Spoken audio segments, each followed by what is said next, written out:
இன்றைய முக்கிய செய்திகள். கரூர் மாவட்டம் வெள்ளியணை செல்லும் வழியில் ஜெகதாபி சாலையில் அதிகாலை ஏற்பட்ட சாலை விபத்தில் லாரி ஒன்று கட்டுப்பாட்டை இழந்து கவிழ்ந்தது. இந்த விபத்தில் லாரி ஓட்டுநர் சம்பவ இடத்திலேயே உயிரிழந்தார் என தகவல் வெளியாகியுள்ளது. விபத்து காரணமாக அந்த பகுதியில் சில நேரம் போக்குவரத்து பாதிப்பு ஏற்பட்டது. தகவல் அறிந்து சம்பவ இடத்திற்கு வந்த போலீசார் உடலை மீட்டு அரசு மருத்துவமனைக்கு அனுப்பி வைத்து விபத்திற்கான காரணம் குறித்து விசாரணை மேற்கொண்டு வருகின்றனர்.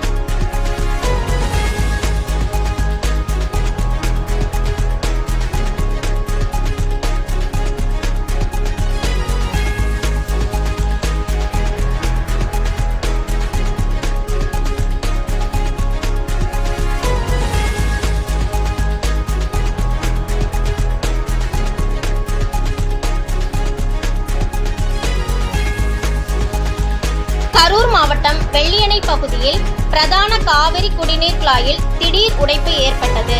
இதனால் சாலையில் தண்ணீர் ஊற்று போல பீரிட்டு வெளியேறி வீணானது. தகவல் அறிந்த அதிகாரிகள் உடனடியாக குடிநீர் இணைப்பை துண்டித்து தற்போது பழுது பார்க்கும் பணிகளை தீவிரப்படுத்தியுள்ளனர். சீரமைப்பு பணிகள் முடிந்தவுடன் மீண்டும் குடிநீர் விநியோகம் செய்யப்படும் என தெரிவிக்கப்பட்டுள்ளது.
இத்துடன் இன்றைய செய்திகள் நிறைவடைந்தது.